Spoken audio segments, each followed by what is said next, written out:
Aujourd'hui, nous avons rencontré donc, les professionnels du marché des capitaux ainsi que la presse pour faire un bilan d'étape du plan stratégique de la MMC 2017-2020 que nous vous avions présenté donc à la fois à la presse et aux professionnels du marché en juillet 2017.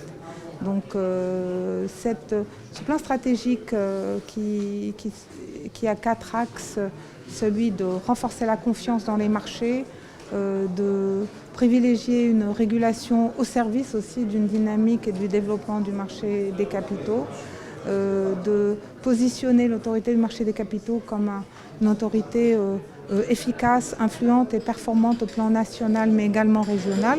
Enfin, un axe pour renforcer la capacité des opérateurs et des épargnants.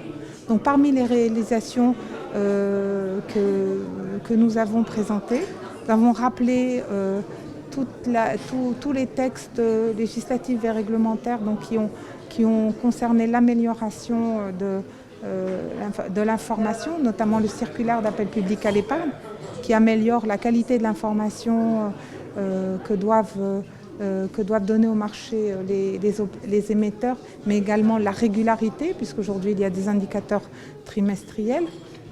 Nous avons également parlé de la mise en place des règles de fonctionnement du nouveau marché alternatif, donc celui qui consiste à recevoir donc les PME, qui est réservé aux PME à la bourse de Casablanca, et que nous souhaitons le voir se développer de nos voeux. Je rappelle que le premier rôle du marché des capitaux, c'est celui de financer l'économie.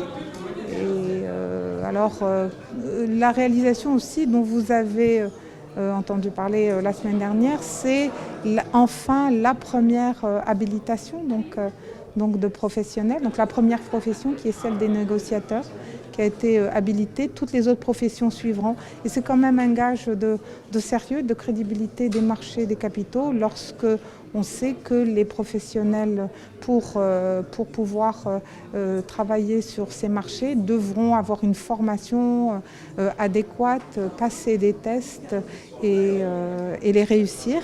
Et puis continuer à avoir une mise à niveau, une formation continue.